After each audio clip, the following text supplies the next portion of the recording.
Donald ট্রাম্পের বিশ্ব যেন এক অদ্ভুত প্রেমের গল্প, যেখানে পৃথিবীর নেতারা তার মন জয় করতে মরিয়া, আর ট্রাম্প তিনি কেবল নিজের লাভ ক্ষতির হিসেবেই ব্যস্ত। কারো আবেগ, কারো প্রত্যাশা তার কাছে খুব একটা মূল্য পায় না।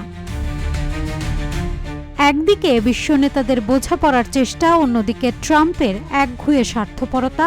এই অসম প্রেম কাহিনী যেন চলেই যাচ্ছে। কেউ বুঝতে পারছে না তিনি কি সত্যিই জটিল, নাকি তিনি বরাবরই ছিলেন নিজেকে ভালোবাসা মানুষ।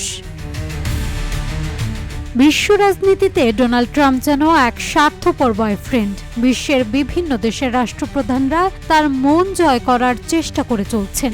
একের পর এক সম্মেলন, বৈঠক ও ফোন আলাপের মাধ্যমে বোঝাপড়ার চেষ্টা অব্যাহত রেখেছেন। RICL TMX, যুগের পর যুগ স্থাপনা থাকে মজবুত।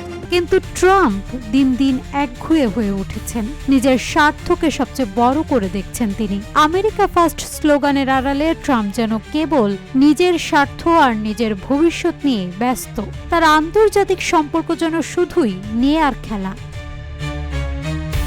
বিশ্ব নেতারা ট্রাম্পের সিদ্ধান্ত ব্যাখ্যা করতে গিয়ে বিভ্রান্ত হচ্ছেন। দ্য গার্ডিয়ানের সাংবাদিক মেরিনা হাইট ট্রাম্পকে ব্যঙ্গ করে বলেছেন, বিশ্ব নেতারা যেন 90 দশকের সেলফ হেল্প বইয়ের মতো ট্রাম্পের আচরণ বুঝতে চাইছেন। তারা ভাবছেন ট্রাম্পের মনোভাব জটিল, বুঝতে সময় লাগবে। অথচ মেরিনা মনে করেন ট্রাম্প আসলে শুধুই নিজের গুরুত্ব আর সমৃদ্ধি চান। তিনি চান সবকিছু তার নিয়ন্ত্রণে থাকুক।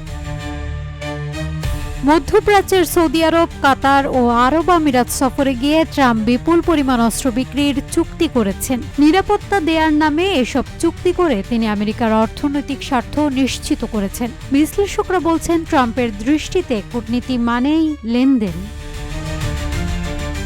এদিকে ইরানকে আবারও বোমা হামলার হুমকি দিয়েছেন মার্কিন president Donald Trump. 27 June white হাউসে এক সংবাদ সম্মেলনে তিনি বলেন, ইরান পারমাণবিক অস্ত্র তৈরির মতো ইউরেনিয়াম সমৃদ্ধ করলে আবারও বোমা হামলা চালানো হবে। এর আগে 21 জুন যুক্তরাষ্ট্র ইরানের পরমাণু স্থাপনায় বোমা হামলা চালায়। ট্রাম্প দাবি করেন ইসরায়েল ইরানের সংঘাত বন্ধে যুক্তরাষ্ট্রের মধ্যস্থতা সফল হয়েছে। তবে তিনি স্পষ্ট করে দিয়েছেন ইরান কখনো পারমাণবিক বোমা পাবে না। বিশ্লেষকদের মতে বিশ্ব নেতাদের এখনও ট্রাম্পের মন পাওয়ার আশা থাকা অবাস্তব। তারা বলছেন সময় এসেছে ট্রাম্পের মোহ থেকে বেরিয়ে এবার বাস্তবতা মেনে নেয়ার। নাজহাতুল দোয়া, রূপালী বাংলাদেশ।